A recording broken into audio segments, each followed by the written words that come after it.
5 नवंबर से लगातार 6 दिन चुनाव प्रचार करेंगे उद्धव ठाकरे। कुल 15 चुनावी सभा को करेंगे संबोधित। महाराष्ट्र के सीएम एकनाथ शिंदे का बयान। कांग्रेस से गठबंधन से पहले उद्धव ठाकरे को समझाया था पार्टी बचाने के लिए बीजेपी के साथ नई सरकार बनाई।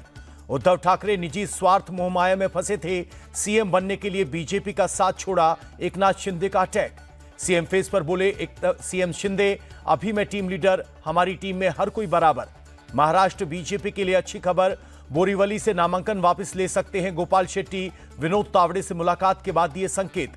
गोपाल शेट्टी से मुलाकात पर बोले डिप्टी सीएम देवेंद्र फडणवीस, उम्मीद है कि वो पार्टी के निर्णय का साथ देंगे। मलाड से कांग्रेस कैंडिडेट असलम शेख के चुनावी हलफनामे पर बीजेपी ने उठाए सवाल।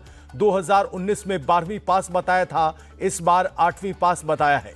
महाराष्ट्र कांग्रेस प्रभारी रमेश चेन्नीथल्ला बोले, हम अपने बागियों को मनाने में सफल रहे। कांग्रेस और शिवसेना यूबीटी भी अपने बागी नेताओं को मना रही है। राहुल गांधी 6 नवंबर को महाराष्ट्र कांग्रेस की गारंटी करेंगे लॉन्च।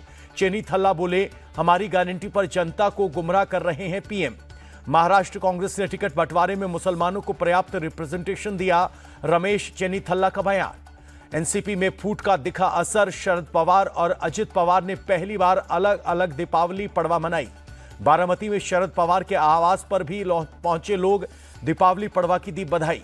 युगेंद्र पवार की उम्मीदवारी पर बोले अजित पवार के बेटे पार्थ, युगेंद्र मेरे पिता के समान, सामने बहुत छोटे हैं, किसमें मैच्योरिटी है जनता जानती है। पवार के बंटवारे पर सुप्रिया सुले का बयान। परिवार में बंटवारा बीजेपी का कारनामा। एनसीपी चीफ अजित पवार का बयान। अलग अलग त्योहार मनाने का फैसला मेरा था, मेरे लोग लाइन में लगकर दिक्कत क्यों सहें। शिवसेना यूबीटी सांसद अरविंद सावंत ने शाइना एनसी से मांगी माफी। इंपोर्टेड माल वाले बयान पर माफी मांगी। अरविंद सावंत बोले, 55 साल के पॉलिटिकल करियर में किसी भी महिला का अपमान नहीं किया, मुझे टारगेट किया जा रहा है। शिवसेना यूबीटी सांसद संजय राउत का बयान। शाइना एनसी बाहर से आई तो इंपोर्टेड हुई, अरविंद सावंत ने कोई अपमान नहीं किया। संजय राउत ने बीजेपी नेताओं को दिलाया याद। कहा, सोनिया प्रियंका के बारे में बीजेपी नेताओं ने क्या क्या कहा था। संजय राउत पर भड़के बीजेपी कैंडिडेट राहुल नार्वेकर। कहा, उनके परिवार के बारे में बोला गया होता तो हंगामा खड़ा कर देते। मुंबा देवी सीट से शिंदे गुट की कैंडिडेट शाइना एनसी का बयान। अरविंद सावंत ने मुझ पर सेक्सिस्ट कमेंट किए, मैं इसका जवाब दूंगी। अरविंद सावंत की माफी पर बोली शाइना, अब केस वापस लेने का कोई सवाल नहीं बनता, अब उन पर कानूनी कार्रवाई होगी। संजय राउत को शाइना एनसी ने दिया जवाब। कहा, उनको अगर माल शब्द से आपत्ति नहीं है तो ये उनकी मानसिकता को दर्शाता है।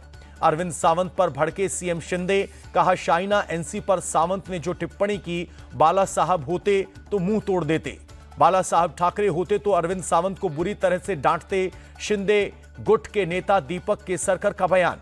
4 नवंबर को झारखंड कांग्रेस जारी कर सकती है मैनिफेस्टो। 5 नवंबर को रांची और हजारीबाग में रैली करेंगे कांग्रेस प्रेसिडेंट खड़गे। 8 और 9 नवंबर को झारखंड जा सकते हैं राहुल गांधी। चुनावी सभा को करेंगे संबोधित। झारखंड के खूंटी में बोले सीएम सोरेन, हम लोग वादे से ज्यादा काम करने वाले लोग हैं। रांची में बोले बीजेपी सांसद दीपक प्रकाश, झारखंड के आदिवासी सबसे ज्यादा संकट में हैं, सीएम सोरेन ने सिर्फ उनको ठगा है। रांची में बोले सीएम हेमंता, पीएम मोदी पर विपक्ष जब भी टिप्पणी करता है उसको नुकसान ही होता है। सीएम हेमंता ने हुसैनाबाद का नाम बदलने की दी सलाह। कहा, भारतीय महापुरुषों के नाम पर होने चाहिए जगहों के नाम। जामताड़ा से कांग्रेस कैंडिडेट इरफान अंसारी की बड़ी मुश्किलें। सीता सोरेन की बेटियों ने दर्ज कराई एफआईआर। इरफान ने सीता सोरेन पर की थी अभद्र टिप्पणी। जेडीयू प्रवक्ता नीरज कुमार का सवाल, लालूजी स्टार प्रचारकों की लिस्ट में शामिल, लेकिन वो कहीं दिखते क्यों नहीं। जन सुराज चीफ प्रशांत किशोर का बयान। सीएम नीतीश और जीतन राम मांझी दोनों को खुद नहीं पता है वो कब राजद और बीजेपी के साथ चले जाएंगे। इमामगंज की जनता से प्रशांत किशोर का वादा, अब आपके पास विकल्प है, जन स्वराज को जिताएं, रोजगार के लिए बाहर नहीं जाना पड़ेगा। प्रशांत किशोर का बयान। जन स्वराज का चुनाव चिन्ह स्कूल बैग, क्योंकि पढ़ाई से ही गरीबी खत्म की जा सकती है। खड़गे के बयान पर बोले बीजेपी सांसद सुधांशु त्रिवेदी, विपक्ष का दिमाग इतना खाली है कि सत्ता में आने पर सरकारी खजाना खाली कर देते हैं। कांग्रेस आर्थिक चुनौती लेकर आती है, कांग्रेस का खटाखट फटाफट सब बंद हो गया, सुधांशु त्रिवेदी ने साधा निशाना। गिरिराज सिंह ने कांग्रेस पर साधा निशाना। कहा, इनके झूठे वादे में हिमाचल और कर्नाटक की जनता आ गई, राहुल और खड़गे को माफी मांगनी चाहिए। चुनाव आयोग से गिरिराज सिंह की मांग, कांग्रेस के झूठे वादों पर चुनाव आयोग को एक्शन लेना चाहिए। देशवासियों को अनुभव है, कांग्रेस जनता से झूठे वादे करती है, बीजेपी नेता राहुल नार्वेकर का बयान। शिवसेना यूबीटी सांसद प्रियंका चतुर्वेदी बोली, पीएम मोदी पहले अपना देखें, जनता से किए वादे को पूरा करने में विफल रहे हैं।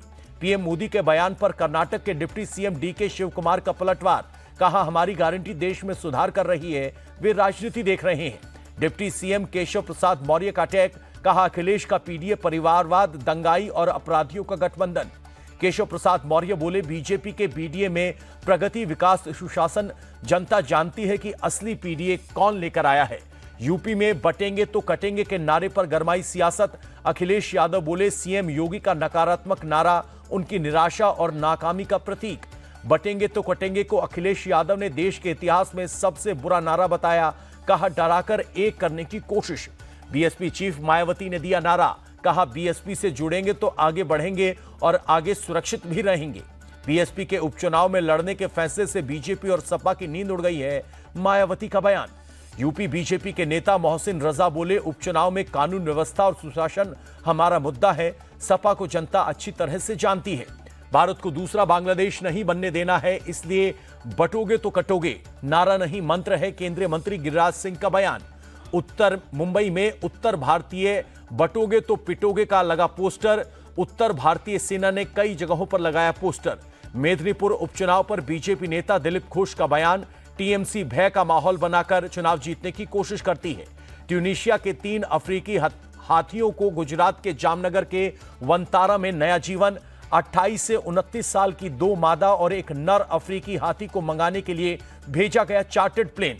पैसों की तंगी से जूझ रहे ट्यूनीशिया के एक प्राइवेट जू ने वनतारा से किया था संपर्क। दुनिया के सबसे प्रतिष्ठित वन्यजीव बचाव केंद्रों में से एक है अनंत अंबानी का वनतारा। 5 नवंबर से शुरू होगा संसद का शीतकालीन सत्र, 20 दिसंबर को होगा समापन। दिल्ली में आयोजित एक प्रोग्राम में बोले विदेश मंत्री एस जयशंकर, भारत खुद को वैश्विक मित्र के तौर पर स्थापित कर रहा है। लद्दाख के न्योमा में बीआरओ बनाएगा सबसे ऊंचा एयरफील्ड, एलएसी से 46 किलोमीटर की दूरी पर उतर सकेंगे फाइटर जेट। दिल्ली के ट्रांसपोर्ट नगर में विश्वकर्मा पूजा में शामिल हुए अरविंद केजरीवाल, कहा मैं सिर्फ काम करना जानता हूं, किसी को गाली नहीं दी। दिल्ली की जनता से केजरीवाल की अपील, एक बार फिर आपकी सरकार बनाए, बिजली पानी का बिल माफ करेंगे, पेंडिंग काम को पूरा करेंगे। 8 महीने मैं जेल में था, एलजी सरकार चला रहे थे, एक भी विकास का काम नहीं किया, अरविंद केजरीवाल का आरोप। यूपी के सीसामऊ में सपा कैंडिडेट नसीम सोलंकी के मंदिर जाने पर बवाल, मुस्लिम जमात के चीफ ने जारी किया फतवा। मौलाना मुफ्ती शहाबुद्दीन रजवी बरेलवी की सलाह, नसीम सोलंकी शरीयत की मुजरिम है। फतवे से वनखंडेश्वर मंदिर के भक्त हुए नाराज, हरिद्वार से गंगाजल मंगाकर मंदिर का शुद्धिकरण किया गया। गोवर्धन पूजा पर गोरखनाथ मंदिर परिसर में सीएम योगी ने गोवंश को खिलाया खाना। भोपाल में गोवर्धन पूजा पर कार्यक्रम, सीएम मोहन यादव ने गाय को खिलाया खाना। सीएम मोहन यादव बोले, गोवंश से भारत की पहचान है। एमपी कांग्रेस चीफ जीतू पटवारी का सवाल, रोजाना 100 गायों की मौत एक्सीडेंट से क्यों होती है? सीएम मोहन भागवत बताएं, गौशालाओं और गायों के राशन की उचित व्यवस्था क्यों नहीं है? जीतू पटवारी का सवाल। केरल के पलक्कड़ में हादसा, केरल एक्सप्रेस ट्रेन ने 4 सफाई कर्मचारियों को मारी टक्कर, सभी की मौत। दिल्ली के शाहीन बाग में बच्चे की हत्या का मामला, सीसीटीवी फुटेज आया सामने, बच्चे को लेकर जाते देखा कातिल फिदा हुसैन। 27 अक्टूबर को दुबई से दिल्ली आई एयर इंडिया की फ्लाइट में मिला कारतूस, एयर इंडिया ने पुलिस में दर्ज कराई शिकायत। काठमांडू एयरपोर्ट पर भारतीय विमान में बम ब्लास्ट की मिली धमकी, एयरपोर्ट चीफ ने दी जानकारी। यूपी के गाजीपुर में स्थानीय लोगों ने 3 मुस्लिम युवकों को पकड़ा, साधु के वेश में मांग रहे थे भिक्षा। हरियाणा के करनाल में हिट एंड ड्रैग का मामला, टक्कर के बाद गिरा बाइक सवार युवक, खाली बाइक को 1 किलोमीटर तक घसीटा। पप्पू यादव को जान से मारने की धमकी देने का मामला, दिल्ली से महेश पांडे अरेस्ट। पटना में बदमाशों द्वारा पुलिस की पिटाई का मामला, 5 आरोपी अरेस्ट। कोलकाता के राजा बाजार में पत्थरबाजी, काली प्रतिमा के जुलूस पर अटैक। बीजेपी नेता सुवेंदु अधिकारी ने ममता सरकार पर साधा निशाना, कहा जुलूस पर पथराव रोकने में नाकाम रही पुलिस। बीजेपी नेता अमित मालवीय ने भी जुलूस पर हुए पथराव को लेकर साधा निशाना, कहा ममता बनर्जी या तो तत्काल कार्रवाई करें या पद छोड़ें। कोलकाता पुलिस की सफाई, काली पूजा विसर्जन जुलूस पर हमला नहीं, बाइक की पार्किंग से जुड़ा है मामला। टीएमसी नेता कुणाल घोष बोले, राजा बाजार की घटना धार्मिक नहीं पर्सनल झगड़ा था, पुलिस ने अच्छे से हैंडल किया। बंगाल में रेप की घटनाओं पर बोले सुवेंदु अधिकारी, बंगाल में जंगल राज है, ममता बनर्जी इस्तीफा दें। इंदौर पत्थरबाजी का मामला, सीएम मोहन यादव की सख्त चेतावनी, कोई कानून हाथ में ले ये हमारी सरकार को बर्दाश्त नहीं। भोपाल में एक्टिवा सवार युवकों का हुड़दंग, बैरिकेड को खींचकर बीच सड़क पर छोड़ा। बड़गाम में यूपी के मजदूरों पर आतंकी हमले का मामला, रक्षा मंत्री राजनाथ सिंह बोले जल्द ही आतंकी वारदातें खत्म होंगी। बड़गाम आतंकी हमले पर बोले असदुद्दीन ओवैसी, पाकिस्तानी आतंकियों की एंट्री रोकने में मोदी सरकार नाकाम। जम्मू कश्मीर के अनंतनाग में 2 आतंकी ढेर, राइफलमैन हिलाल अहमद की हत्या में शामिल थे दोनों आतंकी। साउथ कश्मीर के कोकरनाग में भी एक आतंकी ढेर, इलाके में सर्च ऑपरेशन जारी। आतंकी हमले पर बोले फारूक अब्दुल्ला, कहीं इसके पीछे कोई एजेंसी तो नहीं है। फारूक अब्दुल्ला का बयान, जम्मू कश्मीर सरकार को अस्थिर करने की कोशिश। दिल्ली में एयर क्वालिटी में मामूली सुधार, कई इलाकों में AQI बहुत खराब श्रेणी में शामिल। दिल्ली में खराब एयर क्वालिटी को सुधारने की कोशिशें जारी, मथुरा रोड में पानी का छिड़काव। न्यूजीलैंड के खिलाफ तीसरे टेस्ट मैच का दूसरा दिन, न्यूजीलैंड ने बनाई 143 रनों की बढ़त। ऋषभ पंत ने न्यूजीलैंड के खिलाफ टेस्ट में भारत के लिए सबसे तेज अर्धशतक लगाया, 36 गेंदों में 50 रन किए पूरे।